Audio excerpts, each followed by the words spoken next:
Hai kawan, selamat datang lagi di Kulik Bareng. Kali ini kita akan membahas hal-hal seputar resiliensi, terus makna penderitaan dan juga kebaikan. Dan apa sih manfaat dari berbuat baik, menjadi resilient, dan lain sebagainya. Dan jadi tanpa panjang-panjang lagi, yuk kita simak videonya.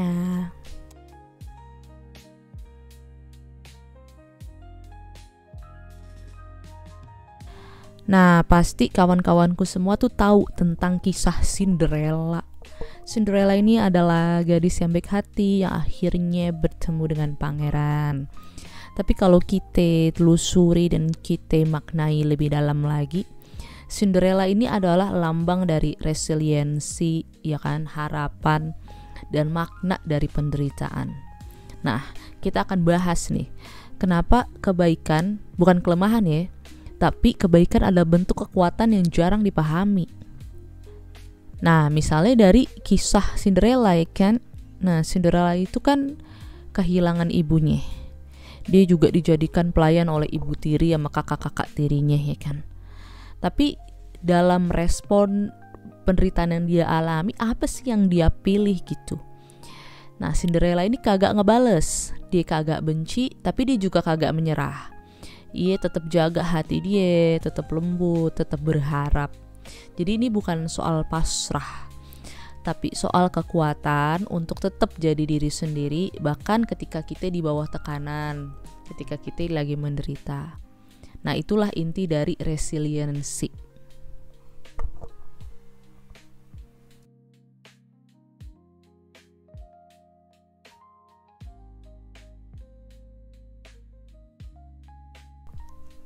Nah, menurut Viktor Frankl nih, seorang pengarang buku dan juga seorang psikiater yang selamat nih dari kamp Nazi, beliau nulis nih, katanya, "Those who have a why to live can bear almost anyhow."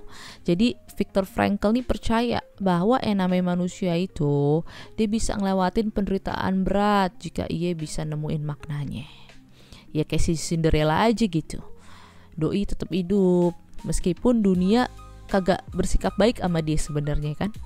Tapi ia tetap menjaga sesuatu di dalam dirinya, yaitu harapan. Nah, makna itu bukan ditemukan setelah kita sembuh. Justru makna itu seringkali ditemukan di dalam luka itu sendiri.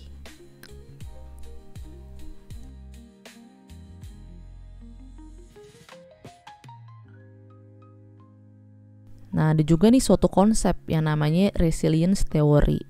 Jadi, resilience theory ini adalah kemampuan kita untuk bangkit kembali dari tekanan, trauma, dan kemunduran hidup. Bukan berarti kagak sakit ya, tapi kita tetap bisa berjalan dengan hati yang utuh gitu. Nah, psikologi modern tuh menyebut ada beberapa faktor resiliensi. Yang pertama, makna hidup. Ya kan, yang kedua hubungan sosial. Kalau di cerita Cinderella mungkin seperti Cinderella punya persahabatan gitu sama si peri dan tikus-tikus dan ya binatang-binatang yang bantuin dia gitu kali ya. Nah, terus yang ketiga itu ada yang namanya optimisme realistis, dan yang keempat kebaikan pada diri sendiri.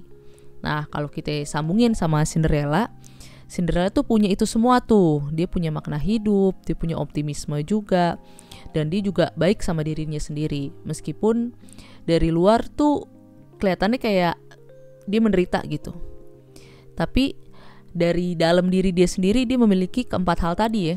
Makna hidup, hubungan sosial, optimisme yang realistis, dan juga kebaikan sama diri dia sendiri.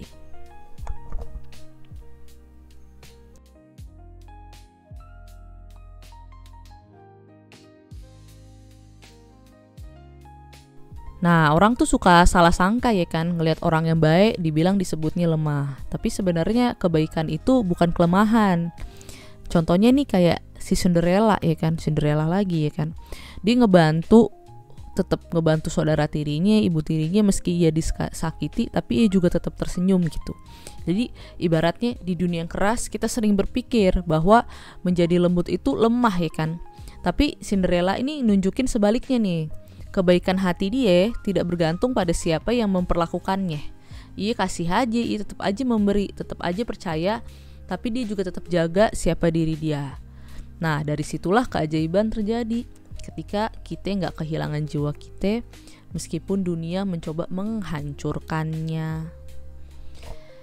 Nah, kedengarannya mungkin agak kurang realistis ya, karena Cinderella kan baik banget ya kan. Cuman ya itu kita lihat, kita ambil aja hikmahnya.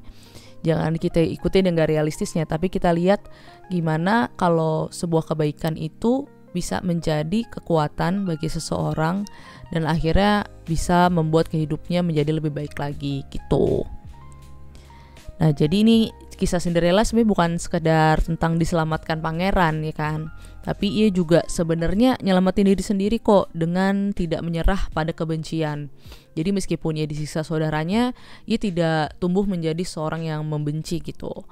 Nah, jadi kisah ini ngajarin kita nih bahwa resiliensi itu bukan hanya soal bangkit, tapi juga soal tidak kehilangan kebaikan di dalam hati kita. Bahwa harapan itu bukan PHP atau pemberi harapan palsu ya kan, tapi itu adalah sumber kekuatan.